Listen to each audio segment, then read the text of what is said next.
அம்மாவை பற்றி ஒரு கவிதை.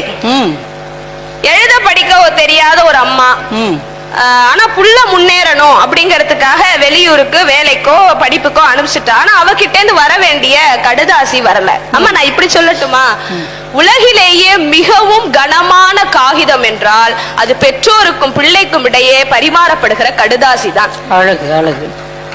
அப்ப அம்மா கிட்ட இருந்து வர வேண்டிய கடுதாசி இந்த மாசம் வரல. உடனே ஒரு மகன் எழுதுவதாக ஒரு கவிதை இருக்கிறது. கடுதாசி எழுத ஆட்கள் கிடைக்காவிட்டால் பரவாயில்லை, கடுதாசி எழுத ஆட்கள் கிடைக்காவிட்டால் பரவாயில்லை, வெறும் காகிதத்தையாவது அனுப்பு அம்மா.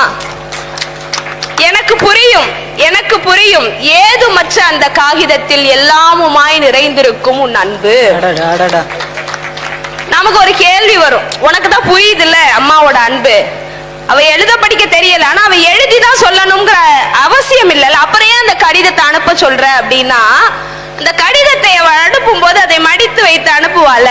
அப்ப வேலை பார்த்த அவ விரல்களில் இருந்து வழிந்த ஒரு வியர்வை துளி, இல்ல கதிர இருக்கும் போது பட்ட காயத்திலிருந்து வழிந்த ஒரு துளி ரத்தம் ஏதோ ஒண்ணு அதுல ஒட்டி இருக்கும்ல, அந்த ரத்தத்தின் வாடையோ அந்த வியர்வையின் வாசனையோ அவன் உடைந்து போய் உட்காரும் போதெல்லாம் அவனுக்கு ஒரு உத்வேகத்தை, ஒரு ஆறுதலை, ஒரு அரவணைப்பை தரும் என்றால், அப்படி இது எங்க தெரியுமா யோசிச்சு பாருங்களேன். வேலை பளுவுக்கு நடுவே வெளிநாட்டிலோ வெளியூரிலோ வேலை பளுக்கு நடுவே பெற்றோர்களிடம் பேச மறந்த பிள்ளைகள் சும்மா போன் எடுத்து அப்படி ஸ்வைப் பண்ணும் போது, ஸ்க்ரோல் பண்ணும் போது இந்த கவிதை கண்ணில் பட்டுச்சுன்னா எல்லாரும் அம்மாவுக்கு உடனே போன் அடிச்சு பேசுவாங்க.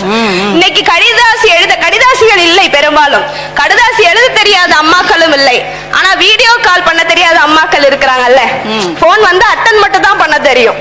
அப்படிப்பட்ட அம்மாக்களுக்கும் இது பொருந்தும். ஆக கவிதைகளின் பொருள்களின் பரிணாமம் மாறுபடலாம், ஆனா அதனுடைய அர்த்தம் ஆழ